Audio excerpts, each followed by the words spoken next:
बिस्मिल्लाहिर्रहमानिर्रहीम। सूरह बकरा की आयत नंबर 55 में अल्लाह सुब्हान व तआला फरमाते हैं, तुम इसे याद करो जब तुमने मूसा अलैहिस्सलाम से कहा था कि जब तक हम अपने रब को सामने ना देख लें हरगिज़ ईमान ना लाएंगे। जिस गुस्ताखी की सज़ा में तुम पर तुम्हारे देखते हुए बिजली गिरी। दोस्तों, ये इशारा जिस वाक़े की तरफ है उसकी तफसील कुछ इस तरह से है कि 40 शबाना रोज़ की करारदाद पर जब हज़रत मूसा अलैहिस्सलाम तूर पर तशरीफ़ ले गए थे तो आपको हुक्म हुआ कि अपने साथ बनी इसराइल के 70 नुमाइंदे भी ले जाएं। फिर जब अल्लाह ताला ने मूसा अलैहिस्सलाम को किताब और फुरक़ान अता की दोस्तों, तो आपने उसे उन नुमाइंदों के सामने पेश किया। उस मौके पर कुरान कहता है कि इनमें से बाज़ शरीर कहने लगे कि हम महज तुम्हारे बयान पर कैसे मान लें कि खुदा तुमसे हम कलाम होता है। इस पर अल्लाह ताला का गज़ब नाजिल हुआ और उन्हें सज़ा दी गई। लेकिन बाइबल क्या कहती है इसके बारे में? बाइबल में है कि उन्होंने इसराइल के खुदा को देखा। उसके पाँव के नीचे नीलम का चबूतरा सा था जो आसमान की मानिंद शफाफ था। दोस्तों, बाइबल ही में आगे जाकर मज़े की बात यह है कि खुद ही ये बयान कर दिया बाइबल में कि हज़रत मूसा अलैहिस्सलाम ने खुदा से अर्ज़ किया कि मुझे अपना जलाल दिखा दे, तो उसने फरमाया कि तू मुझे नहीं देख सकता है। इससे ये साबित होता है दोस्तों कि बाइबल में कितना इख्तलाफ खुद ही उनकी आयतों में पाया जाता है।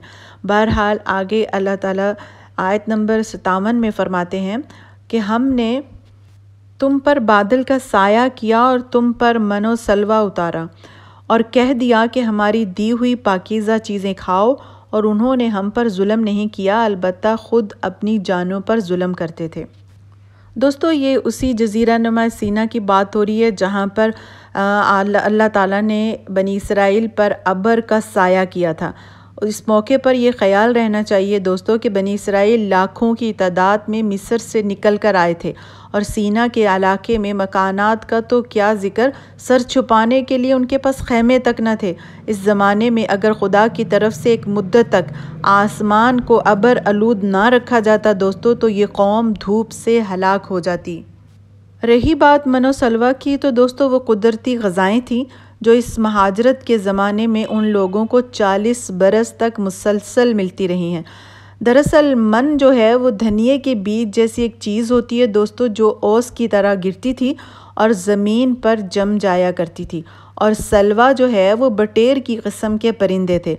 खुदा के फ़ज़ल से इनकी इतनी कसरत थी दोस्तों कि एक पूरी की पूरी कौम महज इन्हीं ग़ज़ाओं पर ज़िंदगी बसर करती रही और इसे फ़ाक़ा कशी की मुसीबत ना उठानी पड़ी। हालांकि आज किसी नहायत मुतमद्दन मुल्क में भी अगर चंद लाख महाजर यका आ पड़ें तो उनकी खुराक का इंतज़ाम मुश्किल हो जाता है। जहाँ तक ये डाउट है कि ये बस्ती है कौन सी, तो ये तहकीकात से अभी तक साबित नहीं हो सका कि बस्ती से मुराद कौन सी बस्ती थी। अगर हालात और वाक़यात को देखा जाए तो बनी इसराइल जिस जज़ीरा नुमा सीना में ठहरे थे तो उसके गरीब का ही कोई इलाका होगा, मगर ये भी मुमकिन है कि इससे मुराद शतीम हो जो यरहू के बिलमुकाबिल दरियाए उर्दन के मशरकी किनारे पर आबाद था। दोस्तों, बाइबल का बयान है कि इस शहर को बनी इसराइल ने हज़रत मूसा अलैहिस्सलाम की ज़िंदगी के आखिर ज़माने में फ़तह किया और वहाँ बड़ी बदकारियाँ की, जिनके नतीजे में खुदा ने उन पर वबा भेजी और 24,000 आदमी हलाक कर दिए। दोस्तों, बनी इसराइल को हुक्म दिया था अल्लाह ताला ने कि जाबिर और जालिम फातहों की तरह अकड़ते हुए ना घुसना इस बस्ती में, बल्कि खुदा तरसों की तरह मुनकसराना शान से दाखिल होना। जैसे हज़रत मोहम्मद सल्लल्लाहु अलैहि वसल्लम फ़तह मक्का के मौके पर मक्का में दाखिल हुए थे दोस्तों। और हित्ततुन के दो मतलब हो सकते हैं, एक ये कि खुदा इसे अपनी ख़ताओं की माफ़ी मांगते हुए जाना खुदा से, दूसरा ये कि लूट मार और कत्ल आम की बजाय बस्ती के बाशिंदों में दरगुजर और आम माफ़ी का ऐलान करते जाना। बनी इसराइल की एक और बहुत बड़ी नाफरमानी को अल्लाह सुब्हान व तआला आयत नंबर 61 में हाईलाइट करते हुए फरमाते हैं, और जब तुमने कहा ए मूसा हमसे एक ही किस्म के खाने पर हरगिज़ सब्र न हो सकेगा, इसलिए अपने रब से दुआ कीजिए कि वो हमें ज़मीन की पैदावार से साग, ककड़ी, गेहूँ, मसूर और प्याज दे। آپ نے فرمایا بہتر چیز کے بدلے ادنا چیز کیوں طلب کرتے ہو؟ اچھا شہر میں جاؤ، وہاں تمہاری چاہت کی یہ سب چیزیں ملیں گی۔ ان پر ذلت اور مسکینی ڈال دی گئی اور اللہ کا غضب لے کر وہ لوٹے، یہ اس لیے کہ وہ اللہ تعالیٰ کی آیتوں کے ساتھ کفر کرتے تھے اور نبیوں کو ناحق قتل کرتے تھے۔ یہ ان کی نافرمانیوں اور زیادتیوں کا نتیجہ ہے۔ دوستو یہ ترجمہ تھا آیت نمبر 61 کا۔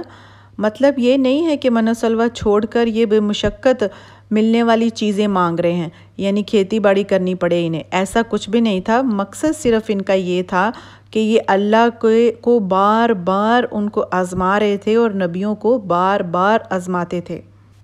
دوستو آیات سے کفر کی مختلف صورتیں ہیں، مثلاً ایک یہ کہ خدا کی بھیجی ہوئی تعلیمات میں سے جو بات اپنے خیالات یا خواہشات کے خلاف پائی اس کو ماننے سے صاف انکار کر دیا۔